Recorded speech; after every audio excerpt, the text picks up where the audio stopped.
সর্বপ্রথমে মহান ঈশ্বরকে ধন্যবাদ দিই এবং সকলকে একটিবার প্রভু যীশু খ্রিস্টের নামেতে শুভেচ্ছা জানাই। সকলকে জয় যীশু। আসুন আজকে আমাদের যে আলোচ্য বিষয় তা হলো যে ঈশ্বর আমাদের প্রত্যেক দিনের খাদ্য জুগিয়ে দেন। সেই বিষয় নিয়ে আজকে আমরা আলোচনা করব। তাই যতজন এই মুহূর্তে ঈশ্বরের সন্তানেরা আপনারা যুক্ত হয়েছেন, শুরু থেকে শেষ অবধি ঈশ্বরের বাক্য শোনার জন্য অনুরোধ থাকলো। আসুন আমরা এই সময় ঈশ্বরের বাক্য শুনি। মতি তার 6 অধ্যায় 11 পদ। আমাদের প্রয়োজনীয় খাদ্য আজ আমাদিগকে দাও। ঈশ্বর তার বাক্যে আমাদের প্রত্যেককে আশীর্বাদ যুক্ত করুন, আমেন।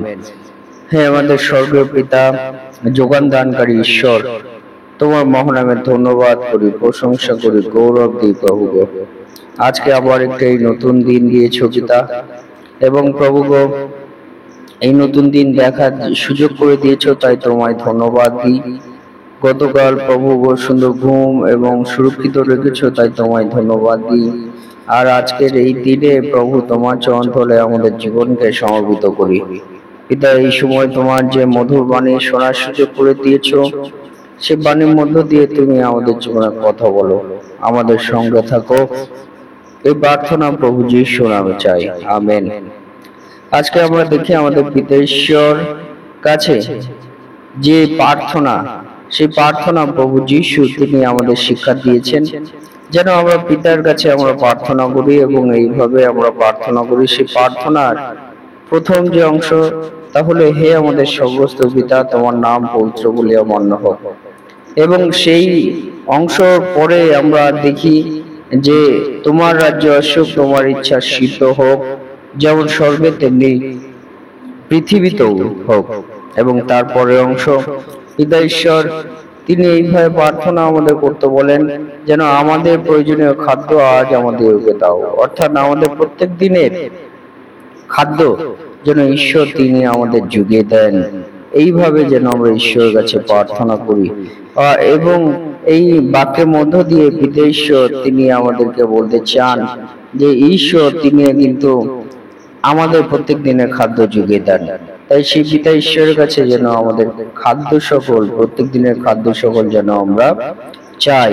তাই এই বাক্যের মধ্য দিয়ে 3টি বিষয় আমরা দেখতে পারি যে প্রত্যেক দিনের যে খাদ্য আমরা যদি ঈশ্বরের কাছে আমরা চাই, তিনি প্রত্যেক দিনের যে খাদ্য, যে দরকার প্রয়োজনীয় খাদ্য, তা আমাদেরকে কিন্তু ঈশ্বর জুগিয়ে দেন।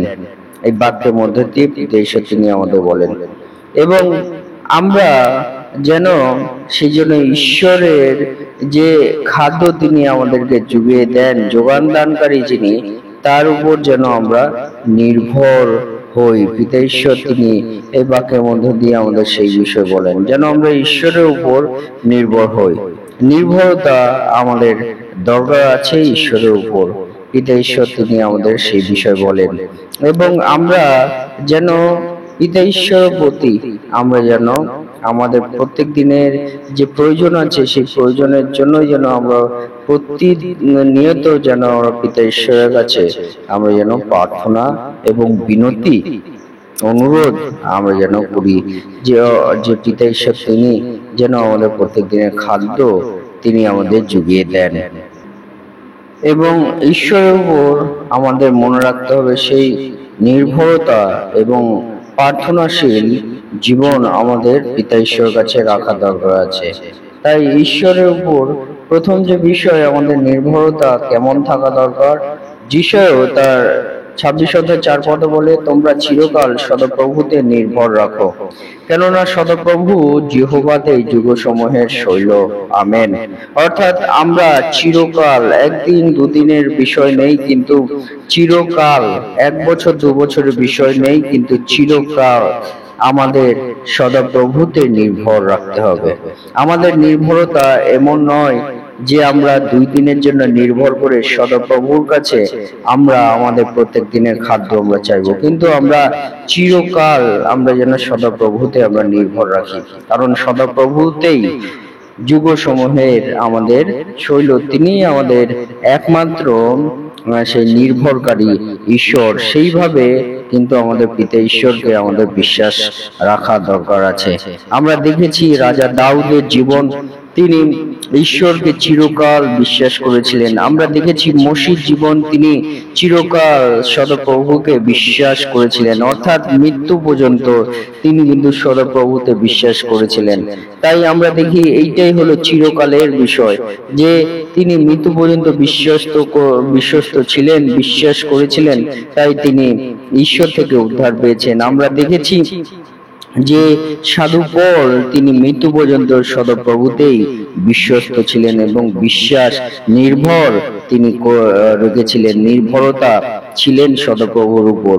তাই আমরা ঈশ্বরের যেসব সন্তানদের জীবন আমরা দেখি কত কঠিন এবং কতটা সেই তাদের জীবন কষ্টকর ছিল এই সদাপ্রভুকে বিশ্বাস করার মধ্য দিয়ে, কিন্তু তবুও তারা সদাপ্রভুর উপর নির্ভর তারা ছিলেন।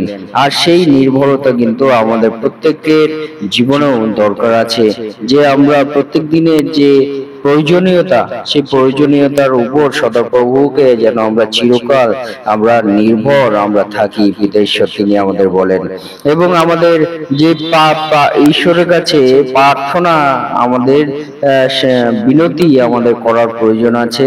আমাদের প্রত্যেক দিনের প্রয়োজনীয়তার বিষয় হতে পারে, আপনার প্রয়োজনীয়তা অন্য কোনো বিষয় হতে পারে, আরোগ্যতার বিষয় হতে পারে, অন্য বিষয় হতে পারে, যেটা আপনার প্রয়োজনীয়তা হতে পারে। আপনার পরিবারে কাউকে পড়াশোনার বিষয় আছে, যেটা প্রয়োজনীয়তা আছে, সেরকম যা কিছু বিষয় প্রয়োজনীয়তা আছে আপনি জানেন আপনার পরিবারে, আর সেই প্রয়োজনীয়তার বিষয় যেন সদাপ্রভুর কাছে আমরা সাধারণভাবে, পিতা ঈশ্বর তিনি বলছেন যে আমরা যেন সদাপ্রভুর কাছে আমরা প্রার্থনা আমরা করি। তাই পিতা ঈশ্বর তিনি আমাদের প্রার্থনা কেমন বলছেন, যে কোনো বিষয়ে ভাবিত হয় না, কিন্তু সর্ব বিষয়ে প্রার্থনা বিনতি দ্বারা ধন্যবাদ সহকারে তোমাদের যাচনা সকল ঈশ্বরকে জ্ঞাত করো, তাদের সমস্ত চিন্তার অতীত যে ঈশ্বরের শান্তি তোমাদের হৃদয় ও মন খ্রিস্ট যিশুতে রক্ষা করিবে। আমেন। অর্থাৎ আমরা যেন কোনো বিষয়ে আর ভাবিত না হয়, কিন্তু সদাপ্রভুতে আমরা যেন বিশ্বাস করি, সর্ব বিষয়ে যেন আমরা প্রার্থনা করি। পিতা ঈশ্বর তিনি আমাদের প্রার্থনা সকল তিনি শ্রবণ করবেন, এবং সেই প্রার্থনা আমরা যেন ঈশ্বরকে ধন্যবাদ দেওয়ার মধ্য দিয়ে আমরা যেন সেই ঈশ্বরের কাছে আমরা প্রার্থনা করি, ঈশ্বরকে যেন আমরা জানাই। পিতা ঈশ্বর বলছি যে তোমাদেরকে সেই প্রার্থনার উত্তর পিতা ঈশ্বর তিনি আমাদের দেবেন। হালেলুয়া। তাই আসুন সেই সদাপ্রভুর চরণতলে আমাদের জীবনকে স্মরণ করি, সেই সদাপ্রভুর চরণতলে আমাদের জীবনকে নির্ভরতা হিসাবে আমরা রাখি। তিনি আমাদের দয়া করবেন, আশীর্বাদ করবেন। ঈশ্বর তার বাক্যে আমাদের প্রত্যেককে আশীর্বাদ যুক্ত করুন। আমেন। জয় যিশু, জয় যিশু, জয় যিশু।